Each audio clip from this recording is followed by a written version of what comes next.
Hey, what's going on today? Today we're going to talk about getting your first debit card. This one's for teenagers or anyone that doesn't have a debit card or a checking account. Here's how you do it. If you're a teenager and you have a guardian or a parent, the best thing to do is tell them you're ready for a debit card. If you're 12 or 13, you should think about doing this. The biggest reason to do this is that in today's world, you need a card more than you need cash to buy things, especially if you're buying something online. So the sooner you can get comfortable with using a card, the sooner you also get comfortable with using online banking and tracking your money. So it's a really good thing. So talk to your parent, talk to your guardian, tell them you want to get a checking account and a debit card. The best thing to do is go with your parent. They'll take you down to your local bank or whatever bank they use. They'll bring you in. They'll take you in to open a checking account for you. The checking account is going to be linked to your parent or guardian, so they'll have access to it. They'll be able to transfer money to it, which is good, as opposed to getting an allowance with cash. You'll be under 18, so there will be restrictions. You won't have overdraft, which means you could spend more than your balance. That's good because you don't want to do that. And then they'll set you up with a card. There's two types of cards. There's an ATM card and a debit card. I don't know who likes to get the ATM card because it's only helpful at the ATM machine. You can't use it anywhere else. So get a debit card, and they'll talk to you about this. The person at the bank will be happy to answer any questions you have.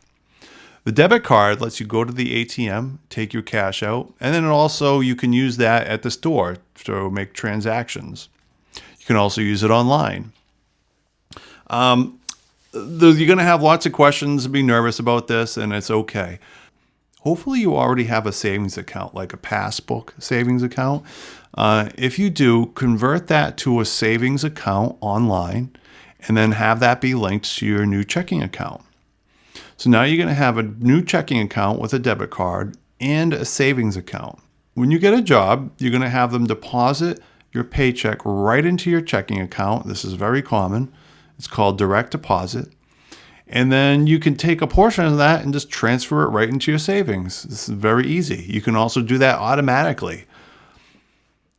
Once you get your checking account and your savings account set up, you're going to go on the computer and set up your online savings account. You got to have an email and an ID and password. It's got to be something you can remember. Write it down somewhere so you don't forget it. Eventually look into using a password manager. As you get more active online, you want to start using safe passwords and manage them in a separate database, a password manager. You could do this on a Mac, or you can also do this with Google, but it's something to really think about. Don't be using the same password all the time, because if you get someone can just guess it, and then they'll get into all your accounts. It's not that hard. It happens a lot. Now that you have an online checking account, you're going to download the app, and you're going to the bank will have an app, and you're going to put that on your phone, and you're going to be able to log in, and you're going to be able to see your account balance. It's awesome. You'll see your checking account, and you'll see your savings account, and you're going to be able to transfer money back and forth. You'll be able to look at and see the transactions that are happening. This is really cool, and this is something you want to get used to. Whether you have a job or you're getting an allowance or you have some savings from gifts, start checking your account every couple days. You want to be aware of what's going on with your money. One thing that does happen is these numbers for the ATM cards and the debit cards, they get stolen. It's not your fault. You can be safe and still have these things happen. Basically, there are hackers out there. They figure out the sequences. They hack into banks. They hack into servers. And one day you'll get a phone call from your bank, and they'll say, hey, your card was compromised. You have to come in and get a new one. It's happened to me once this year already. It's happened to me a few times in the past. It's no big deal. You go in, they give you another card. And that's it. If there are charges on your account you didn't make, they just refund them. It's no big deal. This wasn't always easy in the past. A lot of times, you had to have a credit card to have that sort of protection. Nowadays, everyone has an ATM card or a debit card, so you're not that exposed to these sorts of things. If someone puts a fraudulent charge in your account, you just call your bank and they'll take care of it. You don't have to worry about that, okay? So now you have your debit card and you get some money. Start using it. Some things you're going to learn. When you go to an ATM and get money out, you want to go to your ATM in your network, one that's at your bank. Because when you take out your cash, you don't have to pay a fee. If you go to another bank's ATM, you're going to have to pay a $2, maybe $3, sometimes a $5 fee.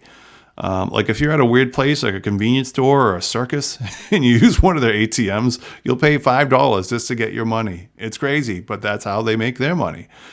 So your bank will tell you all about this. They're going to say, use these ATMs and you won't pay a fee. Sometimes your bank will have a setup where you'll pay fees because you had to, and then they'll refund them at the end of the month. That happens to me. So I don't worry about it as much, but I still try and use my bank's ATM. That way I don't have to get fees just for getting my money. You just got to think ahead. If you're going to need cash, go to the ATM and get the cash you're going to need. The other thing you can do is use your new card at the store. So you're going to learn that there'll be limits at stores. The stores actually have to pay money. They have to pay like 3% every time someone uses their card, and they hate it. They lose a lot of money on this. But that's the way the world is, so don't you worry about it. Don't feel bad.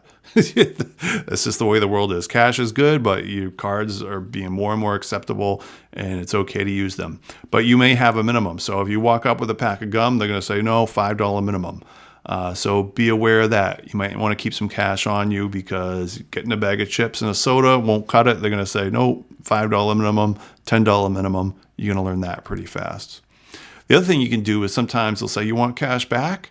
And we're like, what? You can enter your PIN number and then they'll give you cash back, and you might pay a fee for that. It's like 50 cents or $1. Don't get in the habit of doing that, but it comes in really handy. It's a nice convenience, something to be aware of. So that's called cash back. Sometimes when you're at the store, what you do is, let's say you ring up something for $2, and then you go to give them your card and they say, oh, you want $20? You want cash back? Yeah. And you put $20. So it takes $22 out of your account and you get cash back.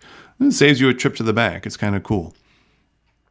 The other thing to know is now that you have your own checking account, you have your online savings account, when hopefully you got a job and you can start putting the money into your account and save as much as possible. If you have more than $50, transfer that money to your savings account and put it away. See it build up. You want to get in the habit of building savings. That's the biggest thing. A checking account is just very temporary. People use it to transact money. The money comes in and it goes out. And any adult, talk to your parents about this. Basically, the paycheck comes in.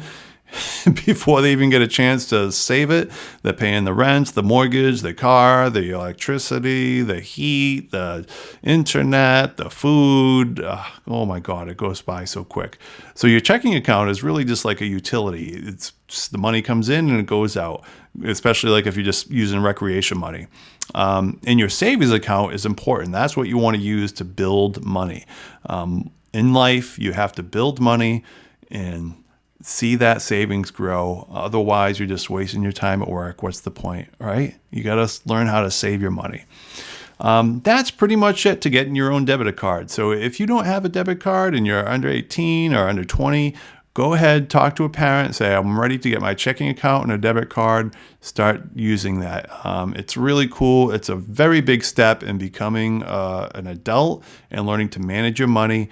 And I want to see you do that. It's a great thing. Thanks for listening.